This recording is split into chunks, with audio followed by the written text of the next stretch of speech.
নমস্কার বন্ধুরা, মাইকা কিচেন ব্লগে তোমাদের সবাইকে স্বাগতম জানিয়ে আজকে ভিডিওটি শুরু করছি। আজকে বানাবে পুঁটি মাছ আর মরলা মাছের চচ্চড়ি, তা আবার লাউ পাতায়। আর এইগুলো বানানোর জন্য কী কী উপকরণ লাগবে সেগুলো তোমাদের একবার দেখিয়ে দিই। চলো, এখানে মা পুঁটি মাছ আর মরলা মাছটাকে নুন, হলুদ, কাঁচা লঙ্কা বাটা, জিরের গুঁড়ো, ধনের গুঁড়ো এইগুলোকে দিয়ে ভালো করে মেখে নিয়েছে। আর তোমরা আজকে ভিডিওটি স্কিপ না করে ফার্স্ট থেকে লাস্ট অবধি দেখো। আর এখানে নিয়েছে কিছু সবজি, যেমন আলু, বেগুন, সিম, টমেটো, কাঁচা লঙ্কা। তোমরা তোমাদের পছন্দ মতো সবজিগুলোও নিয়ে নিতে পারো। তো এই সবজিগুলোকেও মা ভালো করে মশলা দিয়ে মাখবে। আর নিয়েছে ধনেপাতা কুচি, আর দেখো দুটো বড় সাইজের লাউ পাতা মা নিয়েছে, যেহেতু চচ্চড়িটা বানাবে লাউ পাতা, তার জন্য পাতাটাকে ভালো করে ধুয়ে নিয়েছে। আর এখন পাতা দুটোকে মা কড়াইতে সুন্দর করে পেতে দিবে। মাই কালোর কড়াই, মানে লোহার কড়াইটা, এই কড়াইতেই রান্না করবে। আর দেখো পাতাটাকে সুন্দর করে বসিয়ে দিয়েছে। আর এখন এই সবজিগুলোকে একটা গামলায় ঢেলে নিচ্ছে। এক এক করে দিচ্ছে হলুদের গুঁড়ো, নুন, ধনের গুঁড়ো, জিরের গুঁড়ো, লঙ্কা বাটা। তো এগুলোকে দিয়ে মা সবজিটাকে ভালো করে মেখে নিচ্ছে।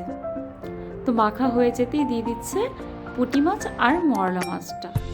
তো ওটা তো মাখাই ছিল, এখন সবজির সাথে ভালো করে মেখে নিচ্ছে। এরপর দিয়ে দিবে সামান্য একটু সর্ষের তেল। তো তেলটা দিয়েও ভালো করে মেখে নিতে হবে। আর এখন মা কড়াইতে দিয়ে দিবার, দেখো উনানটা ধরিয়ে দিয়েছে একদম লো ফ্লেমে। এখন মা মাছগুলোকে সুন্দর করে সাজিয়ে দিই। আর এই রকম রেসিপি কার কার খেতে ভালো লাগে অবশ্যই কমেন্টে জানিও। এখন মা একটু সুন্দর করে, দেখো দেখতেই পাচ্ছ, সুন্দর করে সাজিয়ে দিয়েছে। আর দিয়ে দিচ্ছে ওপর দিয়ে সামান্য একটু সর্ষের তেল। মাখার সময় দিয়েছিল, আর এখনও সামান্য একটু দিয়ে দিয়েছে। আর এখন মা 10 মিনিটের জন্য ঢেকে দিচ্ছে একদম লো ফ্লেমে। আর দেখো প্রায় 10 থেকে 15 মিনিট হয়ে গিয়েছে। এখন মা ঢাকনাটা খুলে নিয়েছে, দেখতেই পাচ্ছ কি সুন্দর হচ্ছে।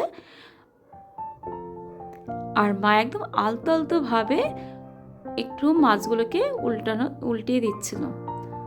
আর দেখো আমাদের মরলা মাছ আর পুঁটি মাছের চচ্চড়ি একদম রেডি। এখন মা ধনেপাতা কুচি দিয়ে আবার 2-4 মিনিটের জন্য ঢেকে দিয়েছে। তো এখন মা নামিয়ে নেবে। আর আজকের এই ভিডিওটি কেমন লাগলো অবশ্যই কমেন্টে জানিও। যদি ভালো লেগে থাকে লাইক, কমেন্ট, শেয়ার করো। সাবস্ক্রাইব করে আমাদের এই ছোট্ট চ্যানেলটির পাশে থাকো। আমাদেরকে সবসময় এইভাবে সাপোর্ট করে যেও। তোমাদের ভালোবাসায় যেন আরও এগিয়ে যেতে পারি। আর তোমরা সবাই ভালো থেকো, সুস্থ থেকো। আজকের ভিডিওটা এখানেই শেষ।